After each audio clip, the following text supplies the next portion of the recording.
Sit down. Good evening, everyone. Hello. Find a seat when you can grab one. So here in the first row, there are also some seats free. For the people at the back who want to sit, here are some seats free still in the front. So wow, it's really amazing to see so many people here. I'm Matthias, I'm the CEO of DCMN. Welcome to the SCALEup event with the topic female leadership. So, I keep you like, obviously I'm not a female, so that's why I leave the stage in 1 second. So, but not today, it's really about the topic of female leadership. I just want to share why we are hosting this event today. So, 2 months ago, we introduced a new leadership model at DCMN, and we were on a journey as company. What do we really define as leadership? What is for us as company good leadership? So we involved employees and everyone. So we really want to know really what is it that leadership is about? What is the heart of it? And we defined that for us as company, and we introduced the leaders based on this model we developed. And coincidentally, obviously not a surprise, maybe for you a surprise, for me not really, there are a lot of female leaders. So for us, it's really important to talk about this topic, because basically leadership defines if someone in your company or you are really happy and passionate about your work, or maybe not. Because leadership is really the thing that really keeps you committed to a vision of your company you work, and really that you relate to a person that you work with every day. So I'm really, really excited to, that we have 5 inspiring female leaders here today who share their experiences. So please welcome Janine Klein from McMakler. No?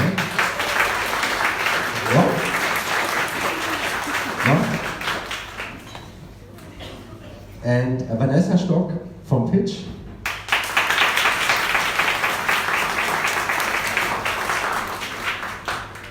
Melanie Zimmermann, Head of Marketing from Wooga. ShaNon Bobinger, a business coach. Welcome. And Hillevi, Lausten, CMO from Flightright. The discussion will be moderated from my wonderful colleague Marie-Therese, who's really passionate about that topic, and absolutely not nervous, of course. Not at all. So, I'm really honored to introduce now Hillevi on stage. Just one thing to mention, because I know Hillevi since first I got to know her as client, then somehow it became friends, and we talk on breakfast meetings a lot about leadership and topics that move us. And so I'm really, really happy to have her, because she really also wrote an amazing article on LinkedIn, which I guess every one of you knows. If not, you can read it. And she will share a lot of great things. Welcome on stage, Jeannine.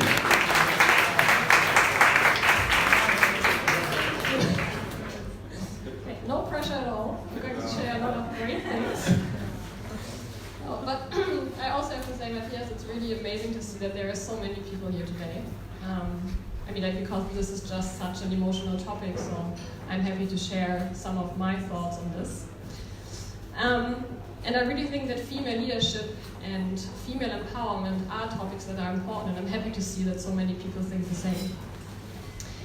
And I'm really honored to be part of this panel with these great ladies as well, because I think it's just important to more and more look into the things and make sure that people actually feel heard and are heard. Nevertheless, I want to warn you today because I'm not going to talk about numbers now, because numbers are great, and I think we know those thousands of studies out there that talk about the pay gap, the gender gap, and any kind of discrimination, no matter if it's about gender, age, or nationality. But those numbers are not experiences, or sometimes they don't feel like that, and they're not stories. And that's what I would like to do instead today. So I would actually like to share my own personal story. And this is not a story about me, how I have been wronged as a woman, but rather on how I realized why we still need to talk about these topics, and why I think there have been so many great women out there who fought that we are where we are today, but why I think we also still need to fight to get one step further. I actually think I was one of the lucky ones when I look back. I grew up in a family with traditional roles. My mom stayed at home, my dad brought the money home, but my mom was a very strong woman. And I'm not even sure why I said but I think there you already see the inclination, because she was a woman at home. But she told me, I think from the age of 5 on, that I always should be independent. And my dad on the other side never ever gave me the feeling that I couldn't do something just because I was a girl. So nothing stopped me when I decided with 6 that I really want to play soccer. The only thing that actually happened at that time was I had to fight for my spot in the guys' team. For years, I actually got discriminated. I obviously, with 6, 7, 8, 9, 10, just didn't realize it. Because my best friend Annika and we were a kick-ass team. You should have seen our double pass action in front of the goal and the way we scored. We were really good. To be honest, we were much better than most of the guys that we played with. But we always got picked last. It was always the case. And honestly, it sucked tremendously. But we couldn't do anything about it, right? I mean, like, it was just the way it was the guys, and we were the girls, so obviously we were picked last. I'll get back to that part later. My teenage times passed quite easily as well. I was luckily quite good at school. My upbringing was privileged enough that I never had to worry about money, and I knew that I could study at one point. I did a lot of sportive activities. I was quite active in school. And again, it was just a normal upbringing without issues, and I never again ever had the feeling that I couldn't do something just because I was a girl. And that continued. I studied communication science, psychology, and law, and as you know, those studies normally have like an even mix of male and female students.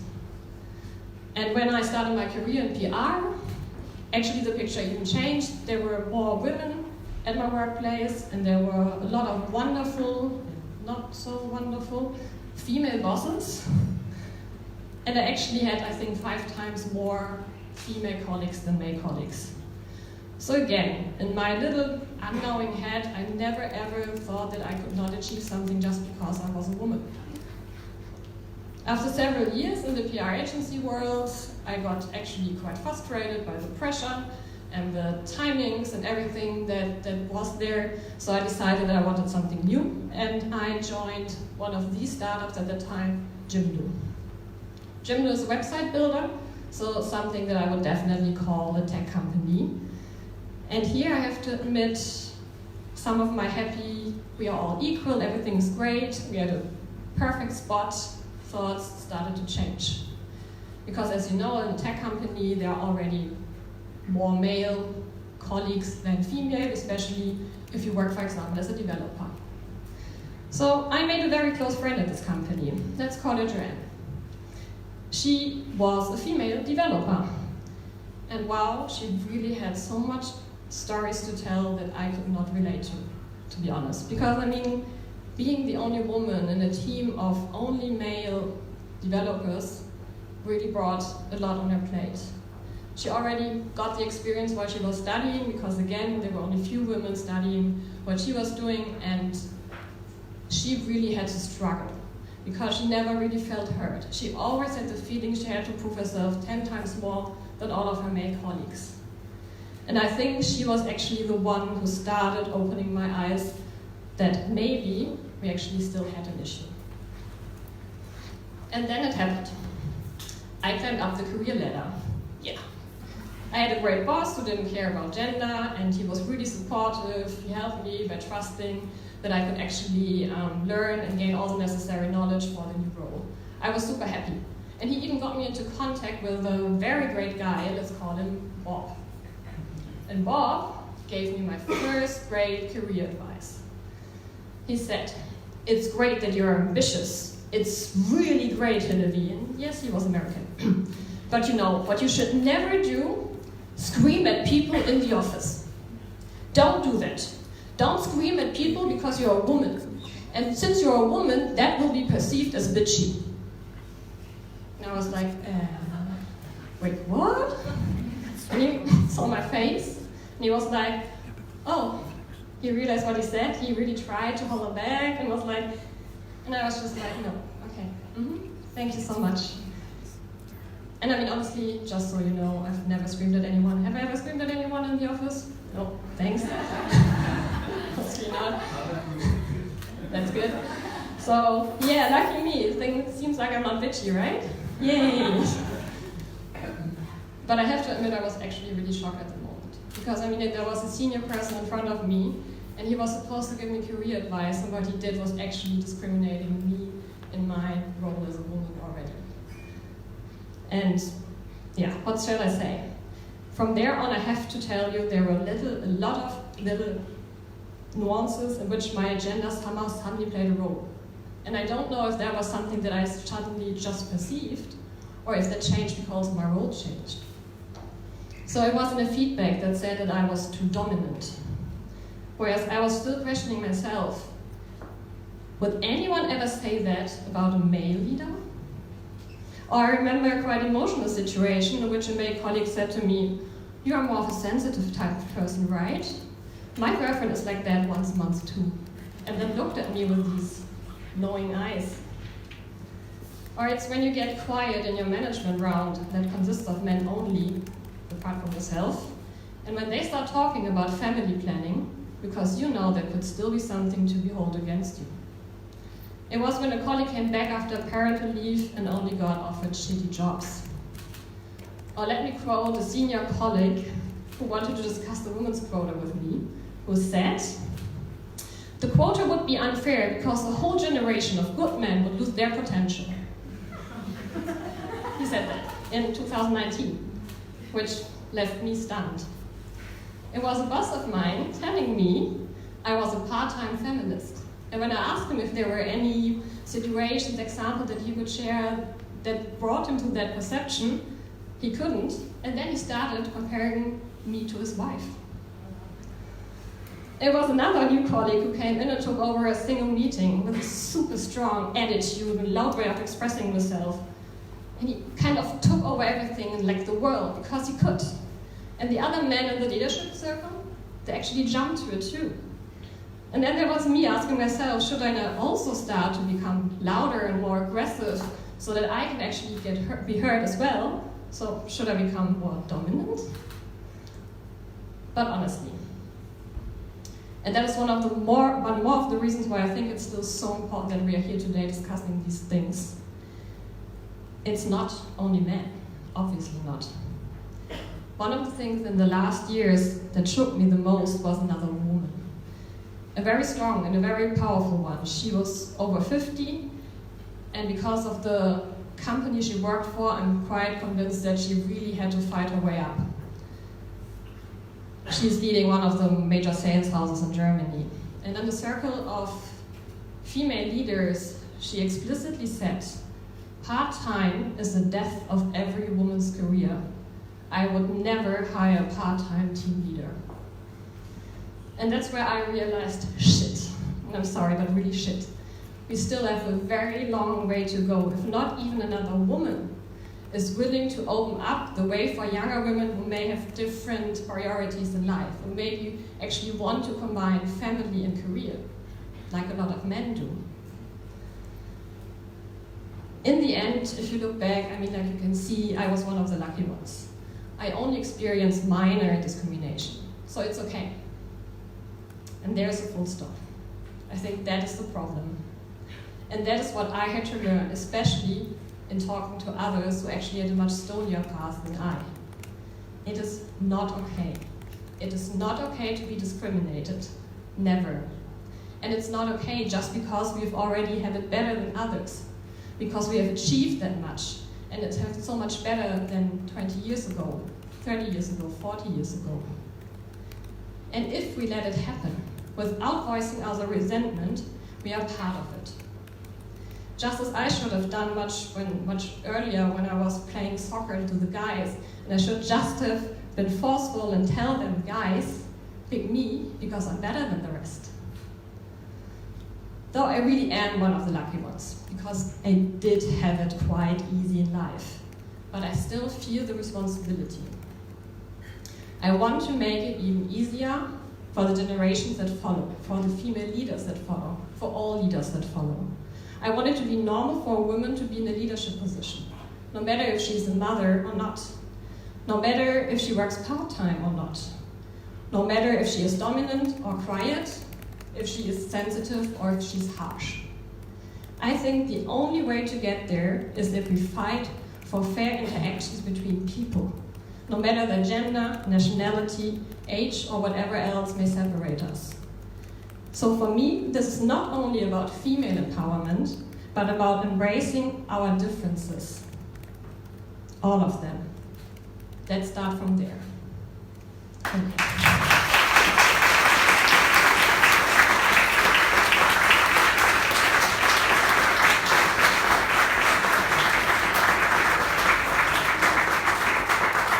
Now I would like to introduce our moderator today, the wonderful Marie-Therese.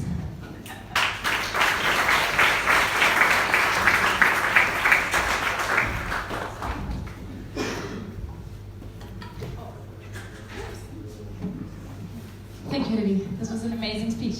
It's great to have you here today. Exactly, as Matthias said already, welcome everybody here tonight.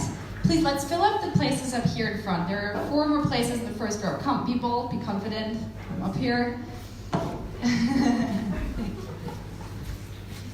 And now I want to give a big hand to Hillevi again for this talk and for having her on panel.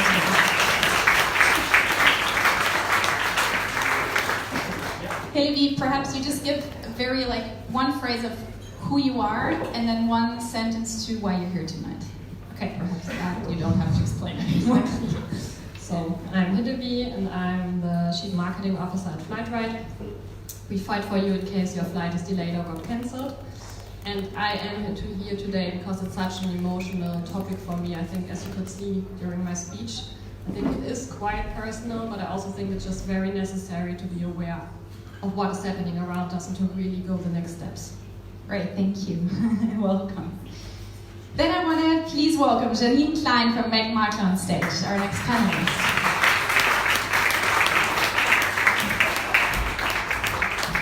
Hi, Janine. Hello. Who are you? Tell us your story. The whole story? No. One word. I'm Janine. I'm leading the marketing team at McMakler, and as Hillevi already said, it's a very personal topic for me, and it's also nice to come together for a different topic than marketing, digital marketing, offline marketing, whatever it is. So yeah, I'm glad to be here and talk about the leadership and the female leadership topic today. Great, thank you. Welcome, Janine. The next one on stage, Melanie, please come up on stage to us. Melanie is head of marketing at Wooga and can probably tell us a bit more about herself than I can. Hello. Hi, I'm Melanie. I'm head of marketing at Wooga, like you already said. Before that, I was in leadership roles at Riot Games and Disney Interactive.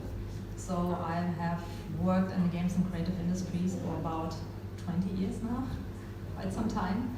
And I've come across many challenges in female leadership situations. One of my missions, therefore, is really to empower young women and make their lives easier and not let them go through the whole experience lump that I went through myself and people that I know went through, particularly in the games industry, because that's a very male-dominated industry still. Thank you and welcome, Melanie. The next one I want to welcome on stage is ShaNon, Bobinger, a friend of mine.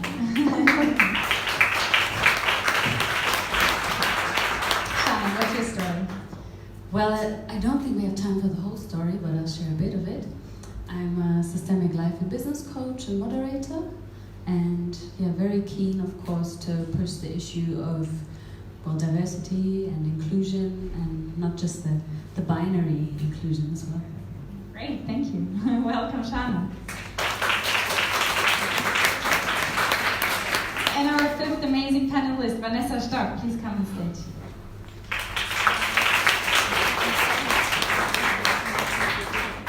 Hi, Vanessa. Hello. Why are you here today? Why I'm here today? I'm VP People and co-founder of Pitch, and in HR, and as an HR leader, obviously diversity and inclusion is my everyday topic in a way. And as a co-founder, it's very important for me to create an environment in which everyone feels included and feels like they are equally able to thrive. And so it's the essence of my work, I guess. So that's why I'm here. Great, welcome Vanessa. Welcome everybody on stage and welcome the audience.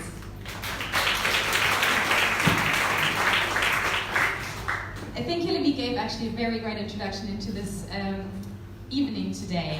And although you did want to talk about numbers, which I find really inspiring because you told your own experience and shared experiences with other women, we at DCMN, we love numbers. We're a very data-driven company, which is why last year we ran this survey. We ran a survey in 6 countries. These are countries where we have our international offices, and this survey was about the new work model, about new ways how we can work in the next decades, how leadership will be defined. One part of this survey was as well that we asked the people in the survey, how do you define leadership? How does it look in your life at the moment? And of course also digging deeper into the gender topic in leadership. I want to share this with you because I think this data is probably very representative for a lot of professions and markets. But especially today, because I think our insight and markets research team has done this work, especially to bring it to Berlin, to talk about the digital startup scene in Berlin, which is probably very relevant for everybody here in the room. The first topic I want to address is when we look at the first slide, the first number, you can see that we ask the people in terms of their profession, do they define themselves as leaders in this profession? If you look at the very first number, it is 38% of women in tech and software business. And then you see that in HR or in even education, we have a much higher percentage of women in leadership positions than men. Vanessa, my first question to you, as you have a very strong HR background. Let's talk about this problem situation here. What do you think, where does this come from? Are there professions where women are just made for, and that's why they're in there? Or are these professions just a bit more liberal, a bit more advanced, and that's why we have more women in HR and education than in tech? Good question. I think in general there seem to be certain roles or positions where I think certain people expect a woman to sit in. I don't know, where you can think about assistant roles or whatever, where when you start the hiring process, even the recruiter might intentionally expect there to be a woman the benefit than a male person, for example. And I think the problem starts when you write the job description already, or when you start thinking about the role. What did I want to say? Can you repeat the question one more time?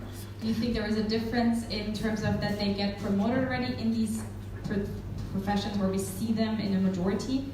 Or is it rather, let's be very provocative, are there professions that women are made for and professions they're not made for? Yeah, of course not.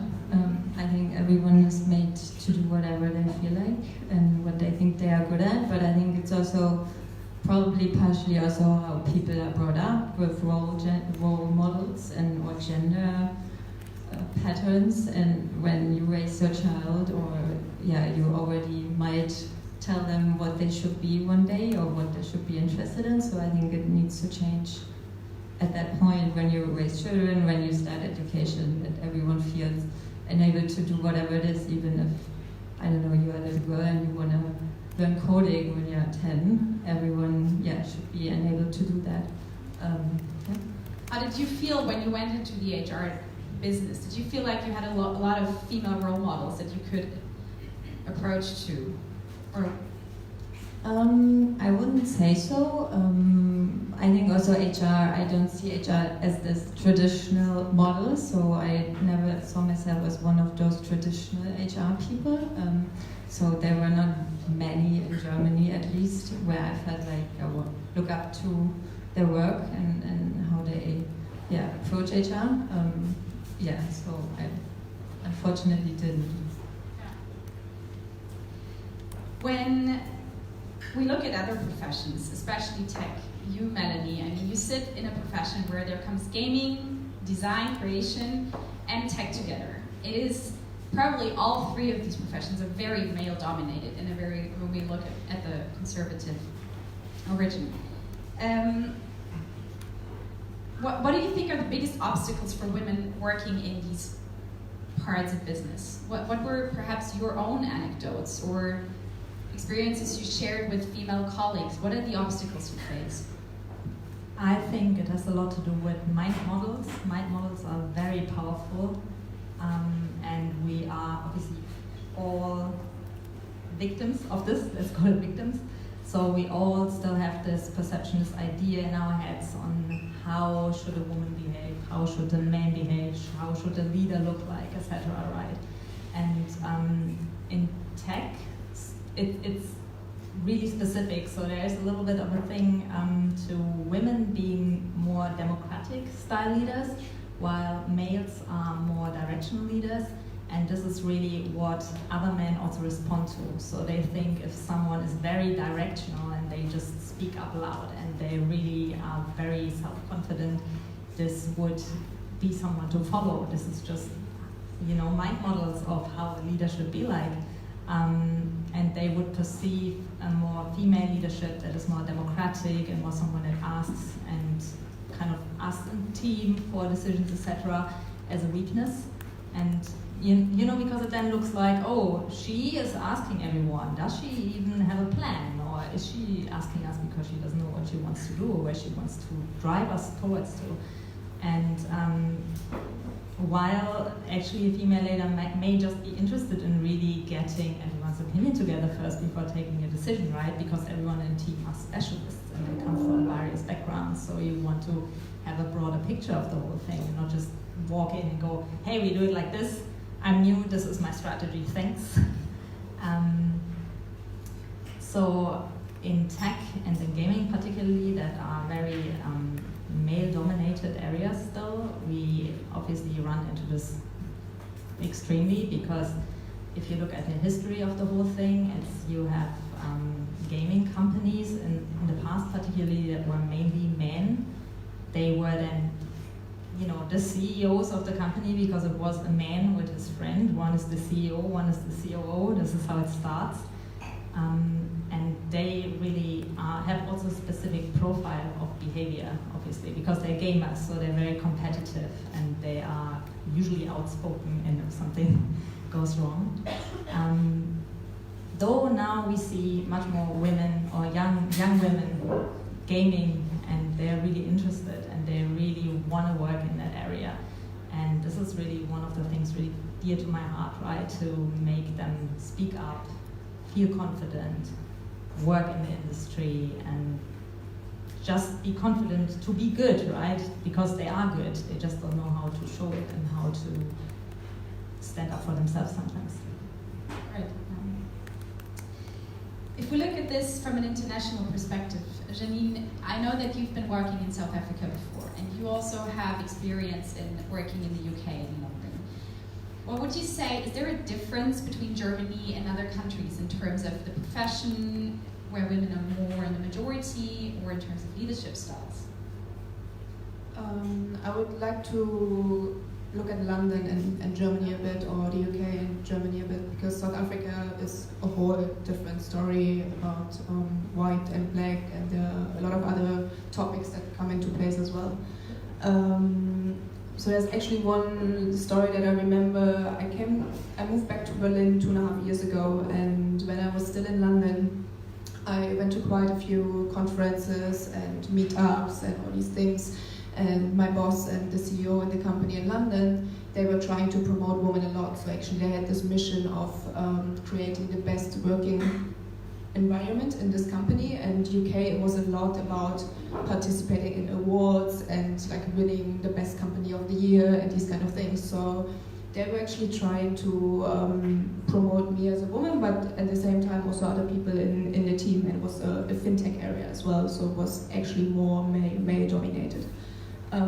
So this gave me the chance to go to more conferences, to even start speaking at conferences, and you could see the movement in London, or especially in London happening back then, that more and more women started speaking up at conferences. So it's not directly being a leader as a woman, but at least there was this movement happening of kind of equalizing the amount of speakers, and male speakers and women speakers.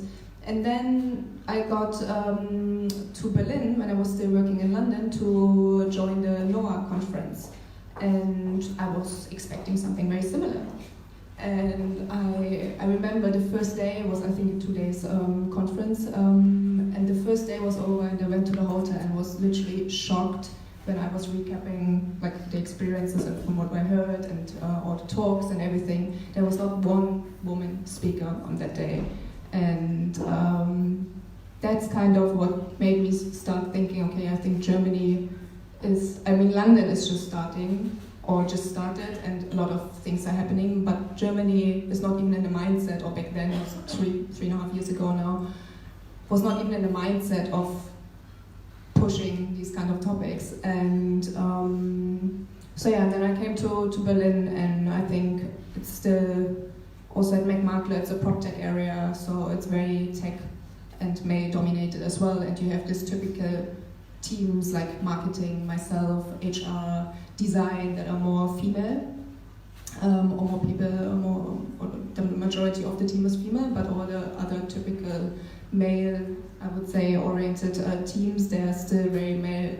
And yeah, so I've got this feeling that a UK, a London in particular, is already a bit further ahead and is thinking and trying to promote actively women in their companies, whereas Germany, I feel it's just starting and there's still a lot of work to do. Yeah. Then I'm happy we have a refreshing night with only women on stage today.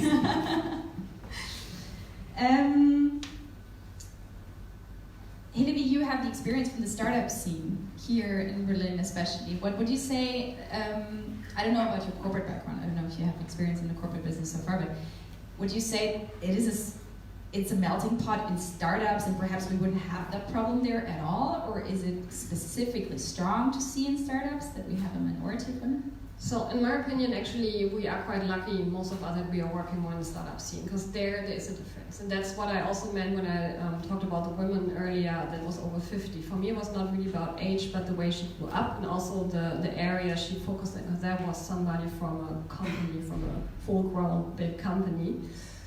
And I really think that women who work there really have to fight more, especially if they are not in typical female areas.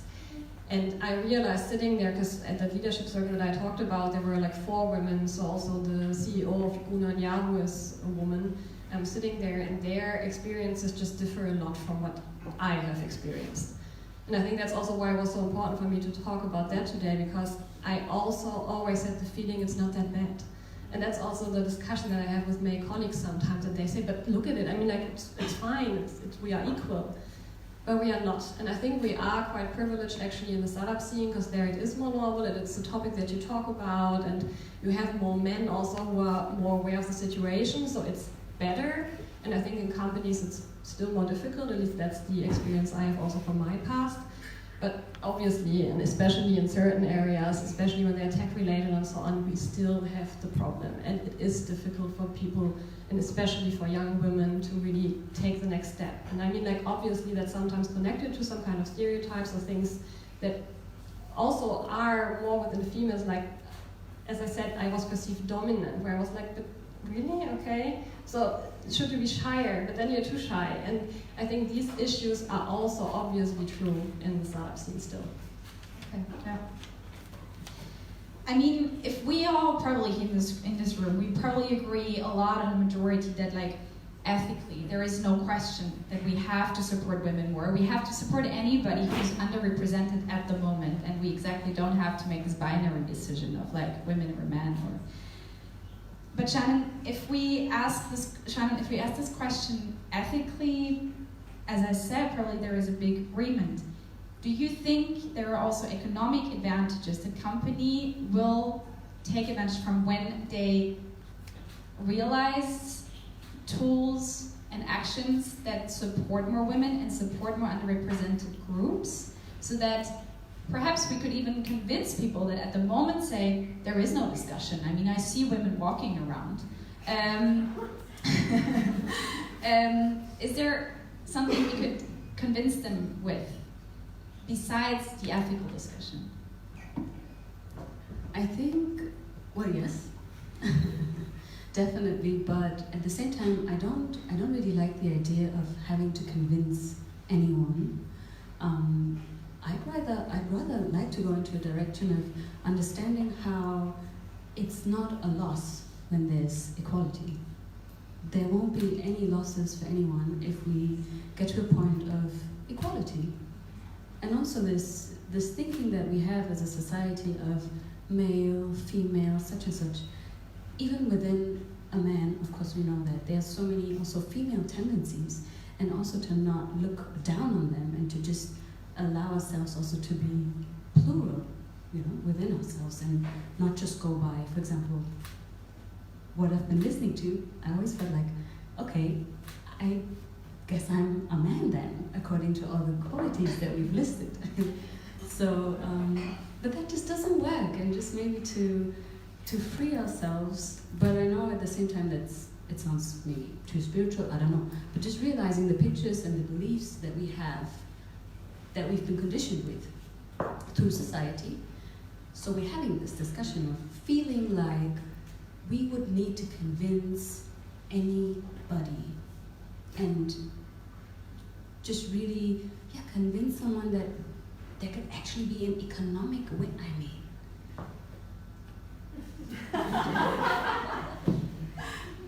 that in itself for me is already very problematic.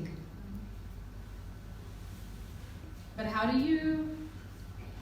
when do you decide for yourself that if you have somebody sitting in front of you where you feel like, okay, this discussion has never faced this person so far, and you will have to start having this mindset discussion, where do you start? And when do you decide this is not worth the discussion because I really have to focus my energy on the ones where I see that it's fruitful?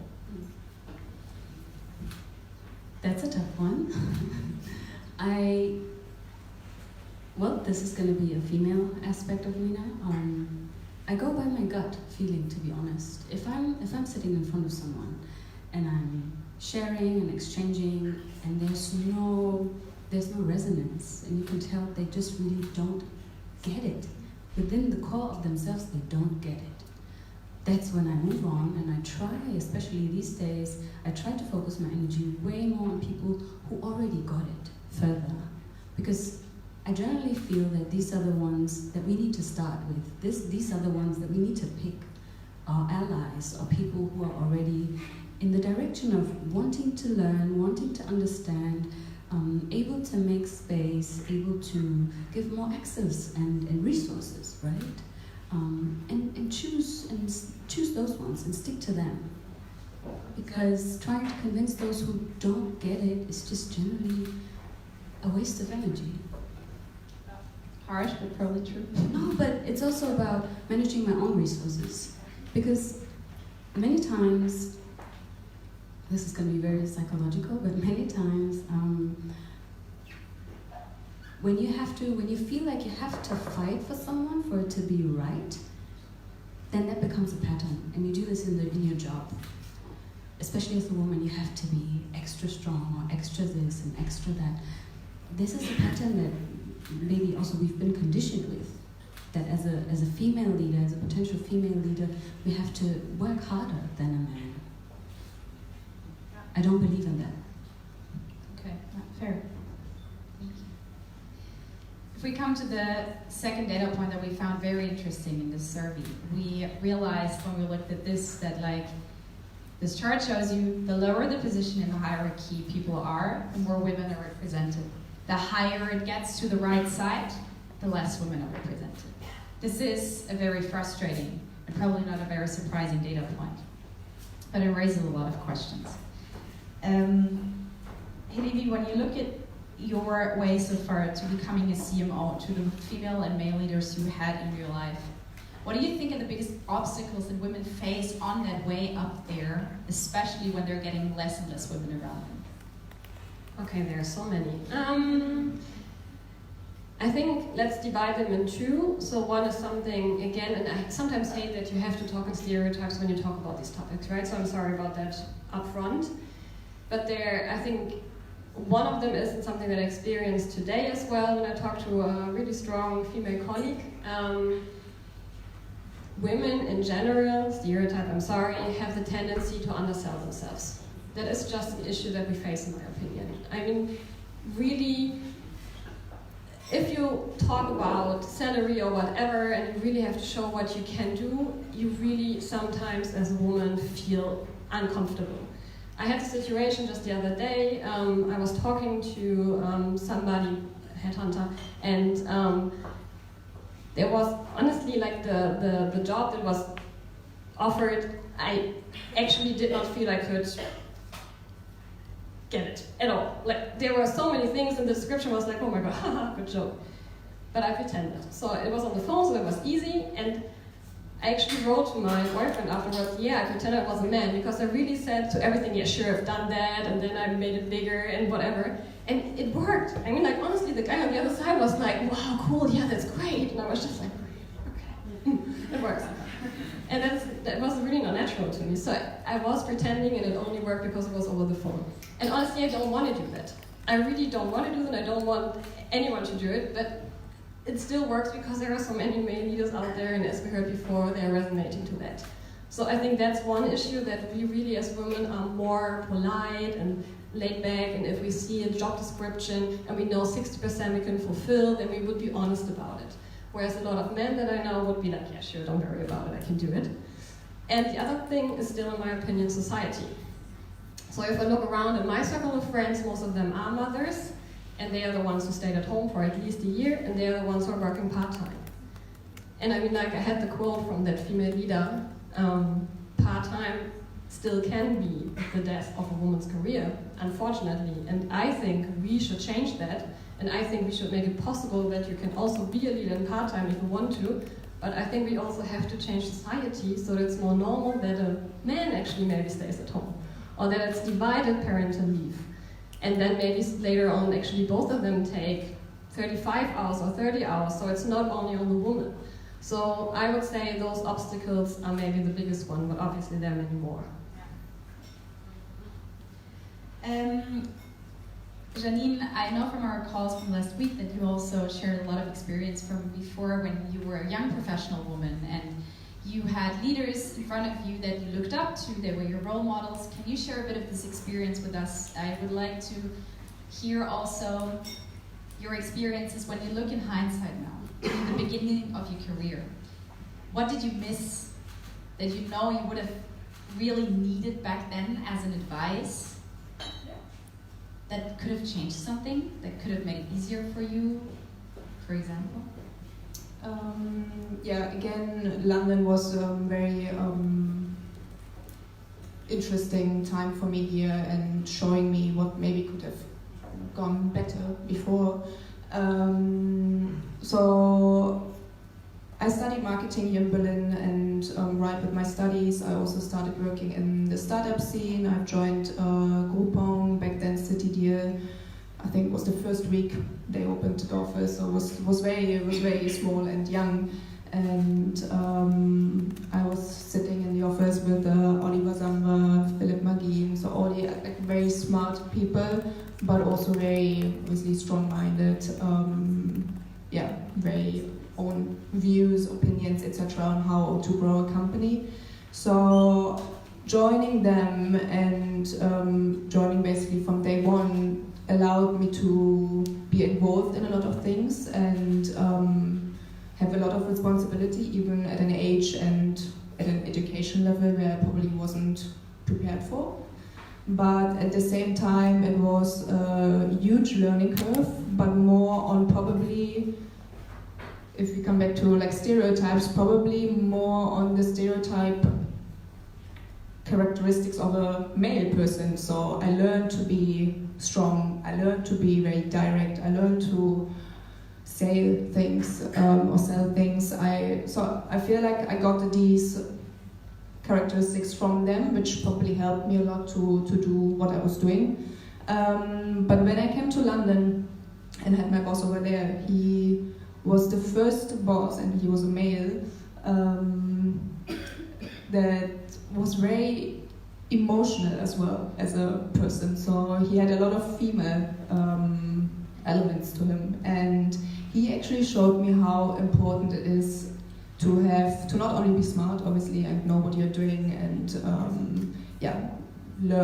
continue learning and these kind of things, but also to be emotional, intelligent, and not only see the rational mind, but also see the emotional side of a person and the motivation behind that person, and so all these kind of things. So I learned a lot of things from him. He became kind of my mentor. He started pushing me more into, as I said, like conferences, these kind of things, and also into my first team leader role in the company back then. So I think looking back, he gave me a lot of these like soft and emotional perspectives as well, which I wish now I would have had them from day one. But yeah, it's helping me a lot now being in Berlin, also growing up the team at McMakler, having a lot of different personalities in the team, and I feel it's very strong if you can understand the motivations, the emotions, the person behind or you're sitting opposite to, and treat all of them as very different people. And it's not about male or female here, actually, it's more about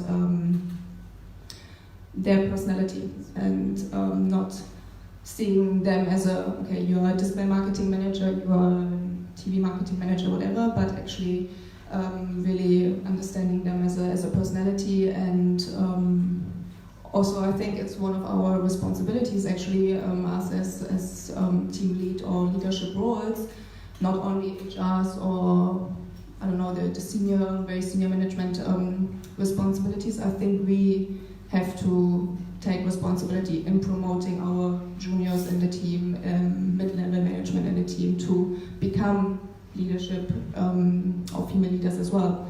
So. That makes me wonder, for example, question to you, Vanessa, with your HR background. Even though every person has to be mentored and taught differently, because we have to see the individual behind, do you feel like a man needs to be mentored differently than a woman? Well, I don't know in what way different, but I guess I think in coaching or mentoring, I think everyone you're coaching has different needs and different starting points. So I think everyone is individual, anyway. But I can imagine that probably just also based on my personal experience, when I have salary negotiations with hires or discussions around promotion, that, for example, as you also said, females wouldn't necessarily actively ask for something and for a raise or whatever, or don't feel comfortable enough to do it, or also are probably more harsh to themselves about how they evaluate their own performance, whereas other teammates might be more comfortable with themselves. So I think, if you do coaching, especially promoting leadership, I guess female teammates might need other starting points or might need more help about how to get confident, but I wouldn't say this is a gender thing. I think it's a personal thing. So I would depend this on the person. Hillevi, from your side, we know that you are mentoring young professional women, especially, right? When did you feel like you were ready for that, mentoring women? That's a super good question because I cannot tell you that. It was more that it happened, to be honest. So either it's with ex-colleagues, for example, who started then calling me if they were close to salary negotiations, or if they had an issue with a male boss, for example, or whatever, and they realized that somehow they perceived me as somebody who could actually help them. Because, I mean, like, obviously I always offer that I could help, but it's up to them if they want to. And it happened more and more. And I also realized, to be honest, that that is something where I'm super passionate about. So even nowadays when I'm working and I have a really intense talk with one of my teammates, I go home much more happy than I am if I see we have good numbers. I mean, like, that's great, obviously, as well. I mean, I love numbers, by the way. But nevertheless, that gives me something. And seeing that there were people that somehow felt they needed me or I could help them gave me the confidence to also offer that a bit more to others. So I'm not doing it efficiently, or I'm not a coach, but since people know that I like to work with others, and especially with young women who I think still need a bit of push sometimes, I'm super happy if I get approached and I can help somebody if I have the feeling I can. So it's also, again, personal, obviously, because I mean, like, there are different perceptions of stuff, but if there's somebody I feel it, and for me it was not the moment where I was like, yeah, I'm CMO, now I can mentor everybody. It was really more of a development that felt supernatural. Okay. Yeah. I mean, Hang on, actually, yes, it happened to me as well. Yeah. Exactly like this, yes. I have to you grew into that situation, and then at some point you felt ready that you could share your experience. It happened somehow until it then became an official thing. So it was really women, younger women, reaching out to me, and then really seeing also how I act and speak up about things, and then in the long term mentoring them business. Oh, that's great though. Yeah, because mentoring is this one concrete thing that we can do on it, but it is a very long-term action that we can help women to bring up there. And also men, I think it's exactly the situation that everybody has to be mentored or coached into this direction. If we though look at the last data point we prepared for today, is exactly what Hillevi prepared. If you look at full-time positions for employees, you see that it is rather equal, but less women, of course, as we know. But then if you look at part-time positions, it is the majority of women. And it is frustrating to see that women still feel obliged to be the part who stays at home because there are kids at home.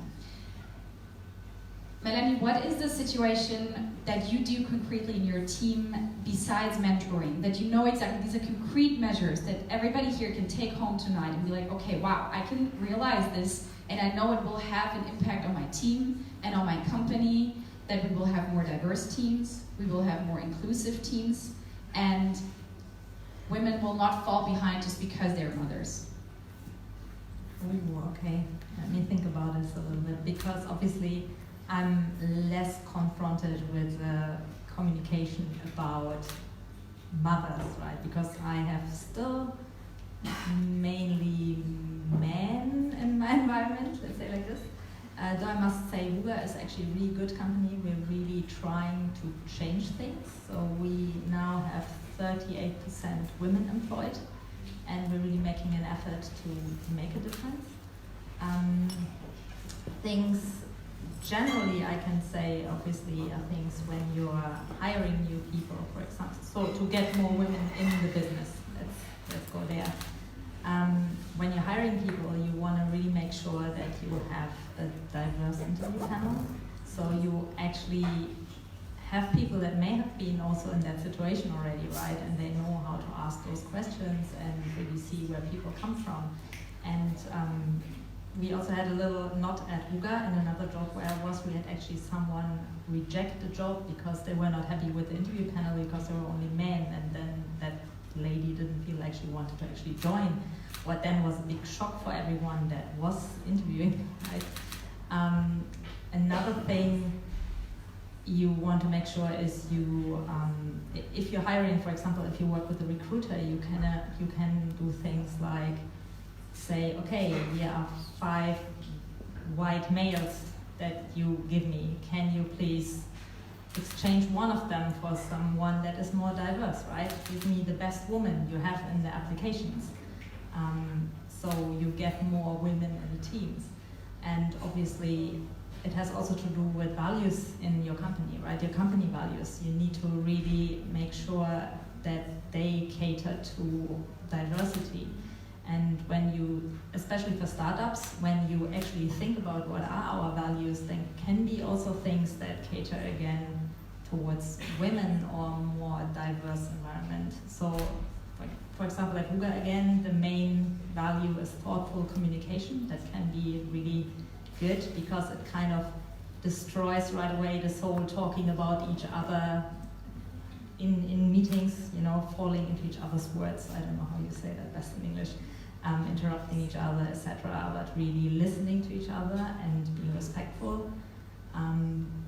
That's another thing. And apart from that, I would say also make sure you have really measures in place to mentor your women or to actually coach your women, not only on a personal level, but also give them leadership training, right? Make them understand where they're underselling themselves and give them the tools to work on this and level up to feel good, because they are already leaders. I said it already, they just don't feel like it and people don't perceive them like this. Is this what you do in your team, really? When you really take care of the women in terms of promoting them to leadership positions or supporting them towards that? This is a little bit like what you said. It's more like on an individual level, right? Because there are actually, I have women in my team that really come to me and really talk about this, how they can level up. But it's also particularly about the men, because the men need to also understand that this environment is fruitful and great, right? That the team is working really well, and that it's not this thing of you don't want to alienate this the other way around, right? Oh, there are only women, and it's not a competition if women are better than men or who's better. It's really about inclusivity, you know, about working well together in the diversity. Can I go one step further? Because especially when it comes to the question of being a mother, being a father, I think, and that's something where it gets a bit blurry in my opinion. But since it's a society issue and not really like a business issue, hi, Stevie.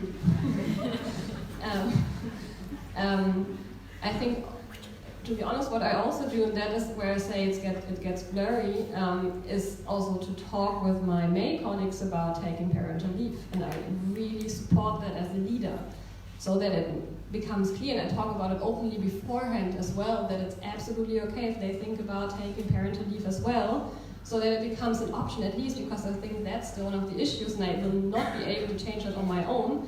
But since they feel like they are not obliged, but it's so normal that the woman does that, having someone who's actually then questioning that and saying, why don't you do it, at least helps to take the first step. And I mean, then it's still a decision of the guy if he wants to do it or not, because I will not force him, unfortunately I can't. But at least I think I can offer an option so that it becomes more normal, because I mean, like, also for guys it's difficult. We should not underestimate that part as well. So that's maybe a small step at changing the society slowly at least, so that this in future may look a bit differently. Great. So this would probably be the responsibility we have on an individual level if we look at our everyday life. Jeannine, I have a question, because this is always very difficult to see through in this big media discussion we have in Germany, but also in other countries. There is always this discussion of like, well, laws have to come and then we will follow. There is always this egg and hen problem of, is it the mindset or is it the laws that have to come first? What has to change first? In terms of how this change should be designed, what do you think is the responsibility of the state on a law level? And what do you think is the responsibility of companies? What can all of these levels do? And then also coming down to the individual level that we've discussed. But what can we expect from the leaders of our country? What can we expect of the leaders of our business? It's a tough question. I think they often say, or people often say, it's the responsibility of the leaders and of the CEO of the company and of the, I don't know, managing director of the group of the company or whatever. So, but I really think it's more, we have to start with ourselves. So I really think the change, the CEOs and maybe some laws or the state or whatever will follow, but I think we as an individual and people that are in positions that can also make the change and drive the change, and it's including female as well, and not only expecting male to promote more female or expecting the CEO to make sure the HR process is balanced or the interview panel is balanced in the end. So I think it's really the women that we have, and they're already great leaders. I mean, it's still the minority, but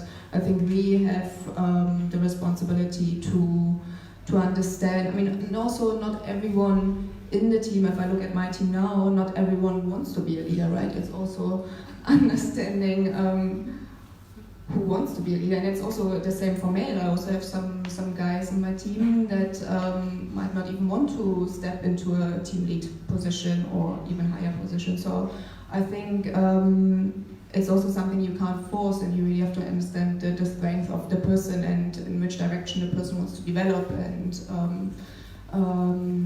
but I really believe it's more within us rather than waiting for the state or for some law to kick in and make a rapid change in the end. I don't think that will happen. ShaNon, I would like to definitely go with what you say, because I think maybe now we're already in a too privileged position, I don't know. But many years ago, many women marched and protested for their rights in a way more, in a much stronger way. Now we're sitting here all comfortable and discussing, and which is fine and well. But at the end of the day, I think we must not underestimate our individual power. As a woman, as a man, as a non-binary person, however, that especially where we live in Europe, in Germany, we are so safe to protest, to not show up to work, and actually do something, and our lives are not threatened, right? And I feel we're having these conversations in a kind of ivory tower-ish environment, right? Whereas we could do way more than discuss. Because what is that? If we, let's say, if we decide, this is, first of all, as an individual, this is what I want, right? Whatever gender or sexuality I have, this is what I want. How can I co-create an environment that is inviting for everyone to live out their individual preferences? We're now talking about a professional context. So in my organization, how is my culture set up? Is it inviting people to live out their potential, whatever that may be? Because if you really ask everyone individually, do you want to be a leader? We might be even surprised how few people actually want to be leaders, because it's also not easy to be a leader, right? And maybe many men that are in leadership positions don't even want to be leaders, and that's why maybe they suck as well. No, but that's true. Now, sometimes we are forced in these roles, but the thing is, the tricky part, I think, is we continue to co-create these patterns. And it's so hard to disrupt patterns that have been ingrained in us. From TV shows, from commercials, from what we see around us, to then go like, no. Even the discussion about when you were asking her, where do we need to start? The politicians, the organizations, the individuals.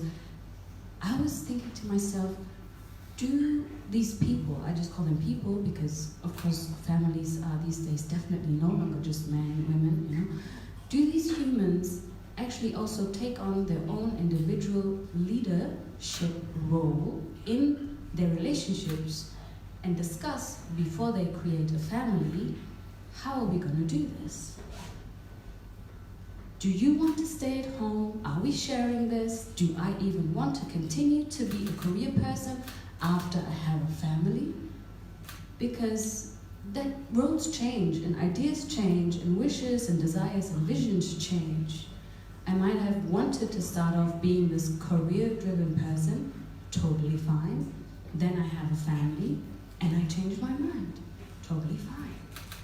And I think the cultures within the organization should be open, dynamic, and welcoming for people to be what they need to be at that time.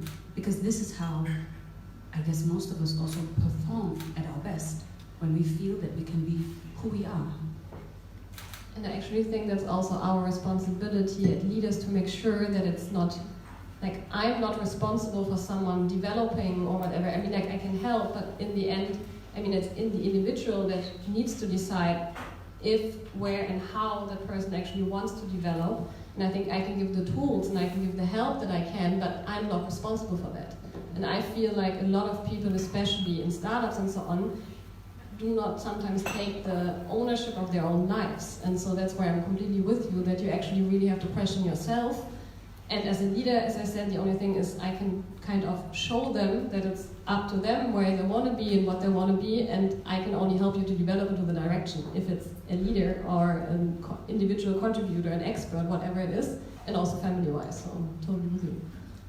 At the same time, I just wanted to add, of course it helps, right, to see, because representation matters. If you never see, or barely ever see, women or non-binary people in leadership roles, of course you will feel less encouraged to go for it, because if you never see someone similar to you doing it, then it's of course much harder to envision yourself doing it. So that definitely helps, and it's very, very, very important. And then there comes the question, how much of the leadership we have nowadays is formed by the people who have been in leadership positions so far? And how much of that is the leadership we want to have? So when you probably, majority in this room has read this article in the Huffington Post last week about the Ernst & Young workshop that was held last year about empowerment and leadership in Ernst & Young, especially for women. And in this workshop, they were taught how to dress, how to skin to show, how to behave around men so they fit into this world, which was a big clash. It is, and you can read it up, it's insane to read it, but it was last year, this workshop.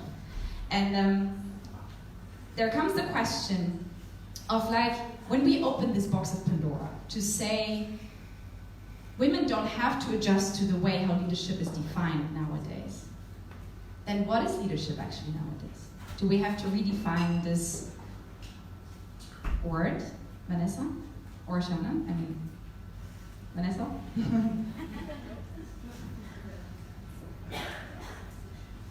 Tough question.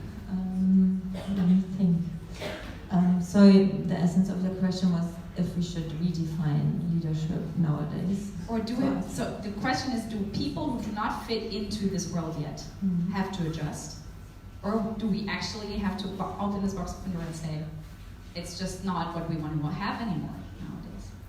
Yeah, I mean, I think in general, globally, or especially in the tech world, there's probably a big change of how we envision leadership, and that, for example, we are moving away from top-down management, and it's more about, equality.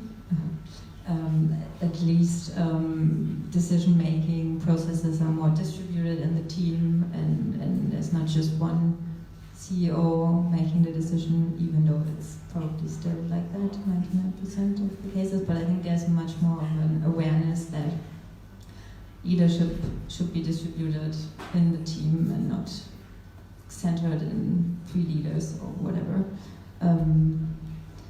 So I think, leadership needs to change, all the awareness around it, and also the way how people in the team perceive how they should be led.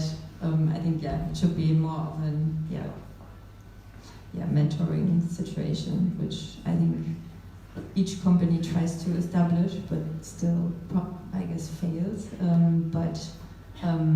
Yeah, if you decentralize ownership and decision-making processes, I think leadership will change, hopefully, naturally, and yeah. May I add my thoughts on this? I mean, generally, there's no one leadership style that fits all, right? It's not a cookie-cut situation.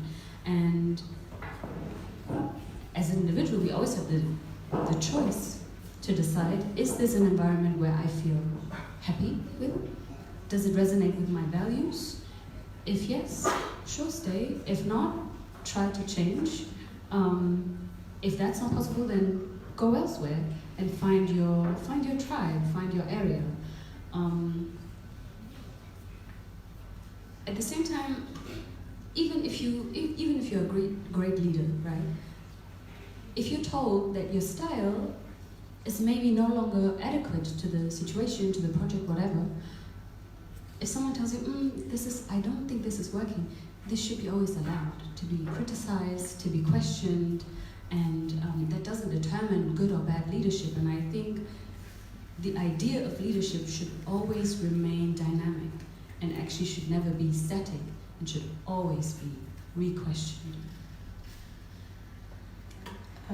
I would agree. I think there's no one definition for leadership. I'm always, or in one of the leadership trainings actually I've done, they try to emphasize a lot the difference between being a manager, where you might have a definition what a manager is supposed to do, and being a leader or tapping into the leadership area, which I think is very individual, depending on your style, depending on the environment, depending on the personality, the path you have gone through your whole life. I think it's very dynamic, as you said, as such. And I find it very hard to define leadership, or if you get these questions in, I don't know, talks with headhunters or interviews, like what kind of leader are you? It's very difficult sometimes to put this into 2-3 words, because I think it's really depending on, again, also the person you're leading and the team you're leading and the environment you're in the end. I think it's really, you have to remember why you need the leadership, I guess, and then define it according to that. Because, each company or each challenge needs a leader or wants a leader to drive the things successfully forward. So you have to really look at if the leadership style or the leadership itself is actually doing that. So it should be a very individual thing, actually. But I also think it's quite important to know that there are different leadership styles. And I mean, I also actually believe that maybe 30 years ago or 40 years ago, there was just more of one leadership style that was common, and that changed, in my opinion. And I also think it's good that there are different ones, but because it helps you also to kind of find your own voice, maybe. Because I had that where I was in a company where leadership style was more like standoffish, so everything was separated, and I always had a different style, and I was super confused if that was okay. And then luckily a super great guy came in, and he had that emotionality to himself as well, and with him I felt okay being a more emotional and closer leader. So I think it's also good that there are so many different styles, because you can actually choose and decide yourself which direction you want to follow, and then it is more about, is the company, the situation, whatever, right for your style or not, and then you can develop again. But I think actually role models are quite nice, and it's good that there are now so many different leadership styles out there. Great, yeah, thank you very much. As we're a bit conscious about the time tonight, and we also received so much participation from the audience up front already for the event with questions, I want to build this bridge now to our Q&A. We received this one super interesting question from, I want to see you now, Diego. Is Diego here? No? Oh no! Okay, then I will just have, in his representation, I will read out his question. Because it was a question we had also internally in the team in preparation of this event. And I think it is very important to raise this question. As we only have women today, we have only women today on stage. And you said it is not a zero-sum game. It is not an either-or. When women win more, men will not lose. His question is, how can we, male colleagues, actively support our female colleagues on fostering a work environment with more gender equality, which in turn should create the appropriate context for women to participate in more leadership roles? I have something to say. Yes. And that is really let yourself be led by women. And don't, criticize it before it hasn't even happened, or have like a preconception in your mind. Because, that's already it. Okay, males being led by women. Yeah. And also be open to it. ShaNon. I remember a conversation we also had about how non-female defining humans can support. And that is already being aware of the inequalities, being aware of the nuances, as in being aware what sexism, for example, means, and pointing out and being an ally whenever that happens, when they see that there's an inequality happening, when there's a sexist remark, for example, being made, or an unequal treatment happening. It's especially strong if then our male colleagues go to, let's say, a male leader or another male colleague and say, hey, listen, this was not okay, what you did. That was sexist, that was otherwise very critical or problematic because such and such and such. Many times when that happens to a woman, of course, they feel embarrassed, they feel ashamed, they feel insecure, because it just really catches you somewhere within yourself that you cannot change, and because of your gender. And that paralyzes you in some cases. So if someone else then steps up for you, that is the most effective and empowering thing you can do as a male colleague, to step up and talk for that person. Great. You have anything to add to this question? Full stop. So let's please, open the room now for more questions from the audience. Did you bring any questions that you really want to have answered from our amazing panelists tonight? Raise your hand.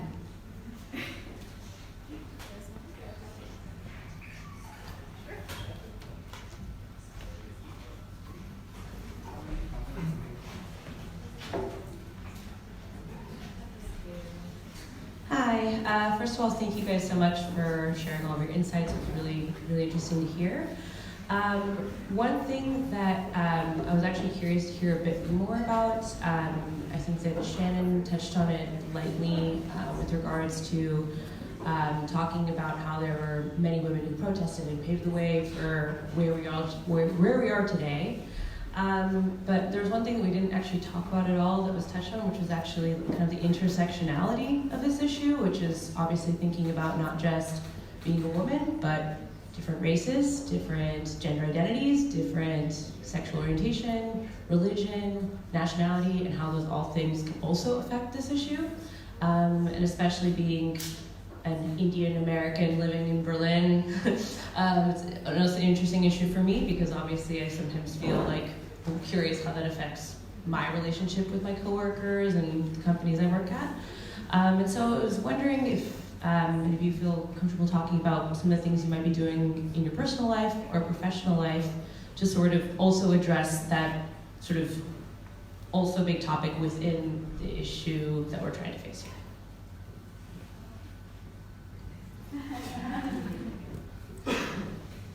Thank you very much for that question. This was something I thought of many times when listening also, that we are not at all thinking about the intersectional aspect of this conversation, which is of course extremely relevant. So your question was how, for example, in our professional lives we are trying to tackle that, right? Did I get that? Okay, so of course I can only speak for myself. I do workshops in regards to with the topics of critical whiteness and anti-racial, Sensibilisierung, always forget the English word. So that's where I guide processes with companies and their teams, and I guide them through processes. They usually take about 2 to 3 years, where, well, we start off, first of all, where are they at the moment? Where are they? How much of an understanding do they have of whether they're in a diverse and inclusive workspace? And it takes 2 to 3 years for them to go through it and to understand what it also means. And those processes are very, very, very intense, because along the way, many people go and new people come and they go again, because it's extremely difficult. It's very, very difficult, because you can, again, have the numbers, right, of, oh yes, we have an Indian American, and we have an Hispanic, and we have, but what does it mean not to just have those people in your team, or what does it mean to actually create a culture where they also feel that they can be themselves with all of it, and not just the numbers they bring, but actually be allowed. For example, I was at an event where they were discussing fathers taking a leave during Ramadan, right? Just think about that. It's like, oh yeah, that would make totally sense. And there's so many other cultural aspects that we're not even thinking of, because we're in a predominantly white and German and European setting. And of course, if you look on a global scale, there are so many more different realities that we're not even including. But they definitely need to be included, especially in a place like Berlin, with the startups, where they're luring, I'm not going to name the company, luring all the internationals to work for them into Berlin, but then not having the systems, the structures to actually also allow them to be themselves. So that is a very critical aspect. I'm on my part, some of my work is also going towards that. I also do diversity and inclusion trainings for companies. Funny enough, it feels like they want to tick it off their box, to be honest. To say, yeah, we've done that, but they don't, so far the experience that I have is a very individual one. I don't want, well, you can quote me for sure, but this is of course not the general experience. They want to tick it off their boxes, but they don't really want to go all the way to what it means to be diverse and inclusive. Thank you, ShaNon. Yeah. Any other questions we have from the audience, perhaps? Yes. I'm not sure that maybe I missed it at the beginning, but I didn't feel that we talked about or enough about mothers that are also leaders. So I'm a leader with 2 kids and with a very feminist husband and a good babysitter. And I think that I'm much better now than I was before. So I'm a leader for like 9 years, and I'm a mother for 5 years, and everything. I mean, focus, clarity, multitasking. How can we leverage it more? How can we have more mothers that are leaders? And how, as leaders, mother leaders, women leaders, we can make it happen. What are you doing right now? What do you think that we should do? I like what ShaNon said, that we don't do enough, because I don't think that we do enough. And I was super surprised also to see how much in Germany, I mean, comparing to other countries that I know, and of course I'm not German, we are very much behind. Yeah, so yeah, I'm just like, I'm curious to hear more about that. Do you direct the question to somebody specifically, or just in general? Okay, just because I already touched the topic, I will talk about it because I'm not a mother. I have a lot of friends who are mothers, and as I said, like, I think there it's still a combination. So on the one hand, I completely agree with you. I think if there is somebody really able to multitask, it's parents in general, in my opinion, because I mean, like, it's amazing what you actually have to think of if you have children. So I also believe that there is a strongness behind that, and that's also why I actually really don't understand that this still is such a big issue. And that was also what I was referring to when I talked about that one woman said, no part-time leader. Again, I think that is actually our responsibility, and I do not exclusively mean women here, but for men and women and whatever else, that it's absolutely okay to be part-time leader as well, because I mean, like, just having it 100% can be difficult depending on age and so on, which is absolutely okay. And I think there's still a lot of things we have to do also, and again, in terms of society, because it's not normal, and the only thing that we can do as companies is actually really offering possibilities when you come back to really include that person again and not make it happen like I realized in some companies when moms came back were in really high positions and they kept the title, but what they were doing was just, really shitty jobs.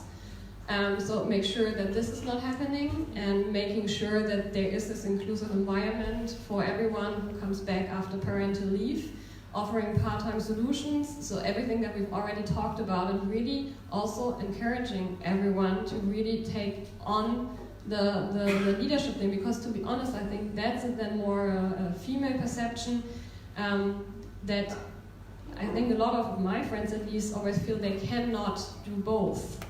And that is an issue, but that's nothing that I can change completely. I can only offer to help and find a way that actually both things can be handled at the same time. But I do believe that's also something that needs to be discussed much more, and it's not discussed enough. And I think that's something that, again, we as leaders are also responsible for discussing internally. And again, that's also why I said that I actually encourage also my male colleagues, Mary, I know, because it's personal life, to really think about taking time off. And I think I read a lean in from the Facebook manager, I'm sorry, Sharon. Thank you, I'm so bad with names. And she actually also explicitly, for example, hired a woman who was pregnant for a leadership position, and she came back, and as you know, in America it's a bit different. You come back mostly much quicker, and everything is set up in a bit different way. And she was super encouraging about that, and I think those things are things that I also started discussing with my young colleagues. So young female potential leaders, just to make sure that you always have options, it's not just one choice. So I think it's actually not talking about, and we're realizing that somebody who has a kid can actually be really good and can be a good leader, and with men somehow we always perceive like that, but with women we don't, and that's just something in general we need to change via talking, in my opinion. And having every program at work that is possible in terms of part-time and so on. Is your question answered for you with this? No, I work full-time. I don't think that we need to work part-time, and I think that we can manage both. I mean, yeah, we can talk about it offline after. I think that we can do, I believe that we can do more. I mean, but yeah, I got back to work after 5 months, so not after 3 years. Probably. It's wow. Okay. Just to add something, I think also what you touched, I think it's really about being open as a company for a man to take the leave and to be in the position of the woman, or that used to be the woman, right? I can just tell for myself, I'm not a mother, I'm not pregnant, but we have this conversation a lot at home that when you get pregnant and when you get the baby, I'm gonna stay at home, you can go back to work straight away, that's fine. So I think the mindset in a lot of men and fathers, young fathers, is changing a lot, and they actually want to take this time off, but it's still not as openly communicated in companies, and probably it's quite rare to have like leaders or people like you, I would include me as well, to support this, right, and to actively or proactively say like it's fine if you take the paternity leave. So as normal as we talk about maternity leave, we should just, maybe don't call it maternity or paternity leave, but just to call it baby leave or whatever, and be more open as companies and don't look at gender specifically in this case. Thank you. Any other questions? There's also questions here in the front, yeah. Liz. Hi. I was really curious about one thing. I mean, of course, there's a lot of blockades that you have if you're a non-male person who goes into leadership. But what I'm really curious about, because all of you are leaders in your own right, was there a moment where something clicked in you, where you said, like, you know what, like in the first case where you got into your first leadership position, was there a moment where you're like, you know what, I think I can do this? Was there something that like actively made that click for you, or was it just always something that you knew you could do?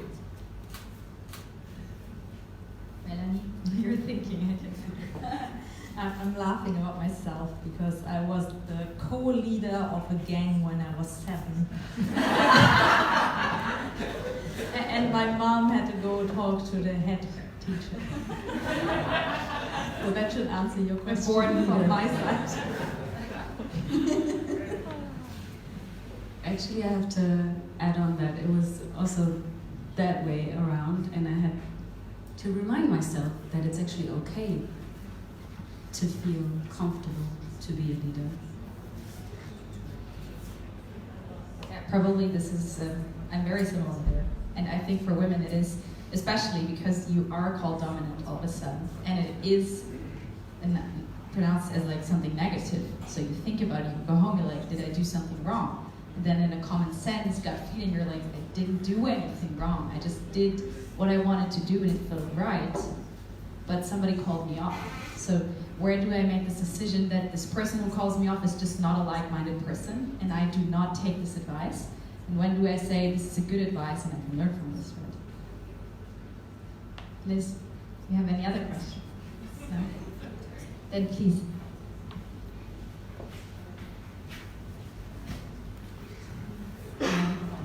Thanks everyone, very interesting panelists and talks in general. I have a question, I'm just like curious because we did something in my company with other colleagues when we decided to also to talk about the female leadership and to learn from senior female leaders in our company and ask them questions so that we could learn and get inspired. And we've noticed some sort of like a pattern among those leaders, and they were, I think, beyond like 50, really young and beautiful. And there was one thing that we noticed, that they're all like very tough women. They don't show their emotions that much. They're very analytical. They're more like male, as you could imagine.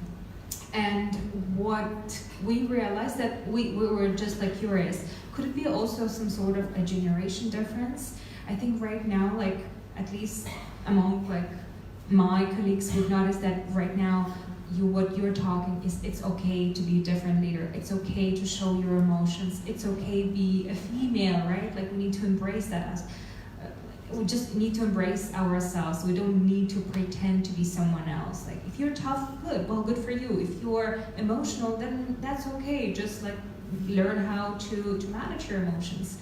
So in a way, like we also notice that there's a little bit of a generational difference. If you have something to add about that, that would be very interesting. What would you like us to add on that? Well, would you agree? Like I don't know. I think that's just an observation. We could be wrong. So if you agree with that, or you disagree, or I agree.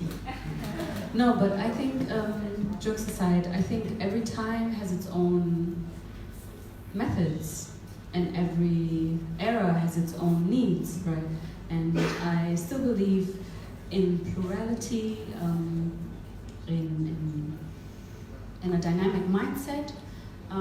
Therefore, I think it makes sense because times have changed a lot, and therefore it makes sense that leadership styles have changed and adjusted as well.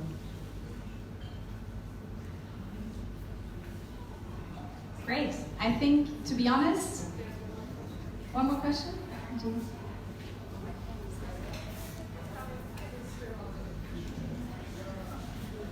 Well, first of all, thanks for being here and sharing your thoughts. I think it was very cool, and sorry about the dog on stage.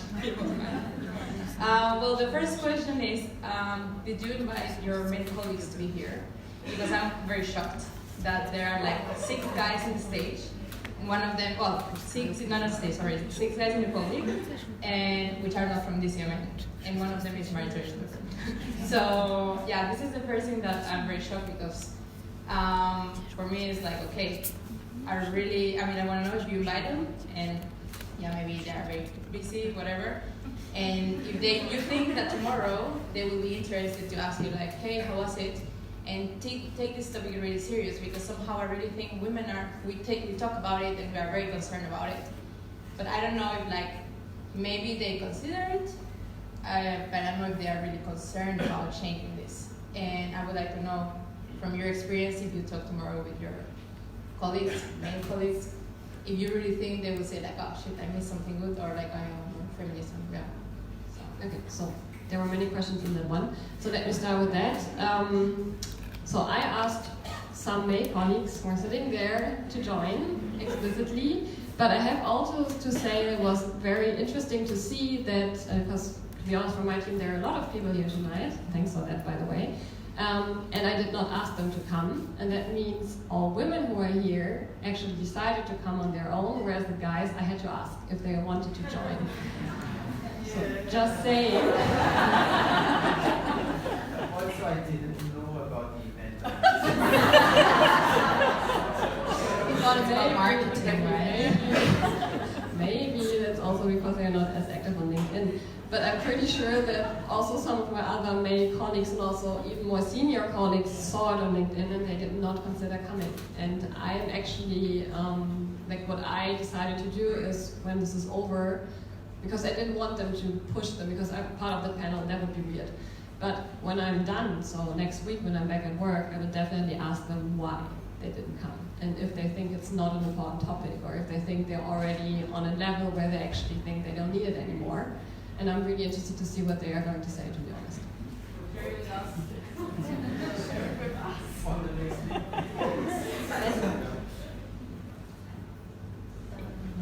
Yeah, I'm very happy that two of my co-founders are actually in the audience. Two male co-founders. And yeah, I didn't need to ask them. They were proactively wanting to come. But both of them are actually also individuals who always care about this topic and are drivers for these conversations at Pitch and in the founding team. So I'm very happy that I'm not the only one in the founding team or in general in the company that's driving awareness and making sure that we are aware of how we are with each other, and they're sitting there. I actually find this question very interesting from you, Giovanna, because we had this in the team as well while we were seeing that all registrations came in, and it was so many people signing up for this event, and we were overwhelmed. And at some point, you asked us in the call actually, like, how many women signed up and how many men signed up? And we're like, well, yeah, it's majority women, which is good because of course we have to discuss this with women but we want to include this. It has to be a topic about inclusion. So this is perhaps just our question from DCMN to all of you who are participating today. Think about that. Think about, was there something we should have communicated differently? Or is it really just this mindset situation that we have to talk so much more about this topic that perhaps, hopefully, in 10 years, this will be a different situation? We're happy to receive any feedback regarding this. Because even though I agree that we don't have to convince people that much, I still think we are responsible for a dialogue. And if we keep that open and as most inclusive as possible, we can make sure that everybody feels addressed when we host such an event. So please send us your feedback. It's highly appreciated.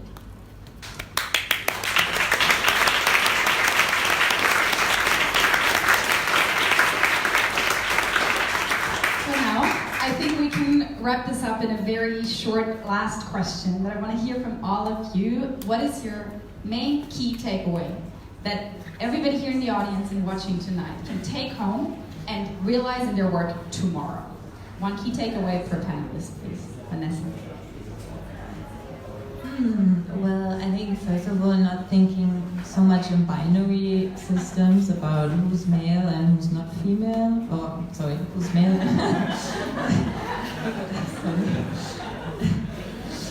Who's male and female, what does that mean? Do I promote males or females? I think every one of us should promote, or at least give everyone a voice, support everyone, promote people, or give everyone an equal chance to be promoted without waiting that someone approaches you. So basically create a scheme where everyone feels or is equally enabled to be promoted, get a salary raise, and I think, but first of all, not thinking in this binary system would be probably a good step, Very good step. Thank you, Vanessa.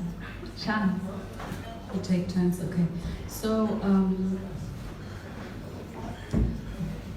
what I'd like to just say as a final remark is for each and every one of us to really think about who do we want to be, right? Outside of the ideas that society has placed on us, outside of the standard roles that maybe we are given or pushed into, and really try to also free ourselves from these images and these beliefs that all of us might have. Who do I want to be? Who do I want to be in a potential leadership role, and how is that going to manifest itself? And to stay as authentic as possible on that path. To stay yourself. Yeah. It's actually very similar. For me, it's really challenge mind models, your own mind models that you learned, and be aware of your own social status as well, so you can see if other people are more or less, what's the word? Not privileged. Privileged. Because if you understand your own role, you can really see if others may have a disadvantage just from the start without having even done anything, right? So really try to relate to it. So really challenge yourself, question yourself, and then kind of transfer it to other people. For me, I think the ownership topic you touched earlier, I think a lot of, and I feel a lot in Berlin as well. I think London was a bit more professional maybe in this sense, but I feel young people here in Berlin, they often go with the flow, and they do a good job, they wait for a promotion, and yeah, kind of go with the flow. But I think really if you can see yourself in a leadership role, if you can see yourself as, I don't know, speaker at a conference, as leading a team, etc., really taking ownership for this, and not waiting for someone to ask you to do it, or to have a personal development meeting and talk with you, but really being responsible for your own path and go that way. And the other side,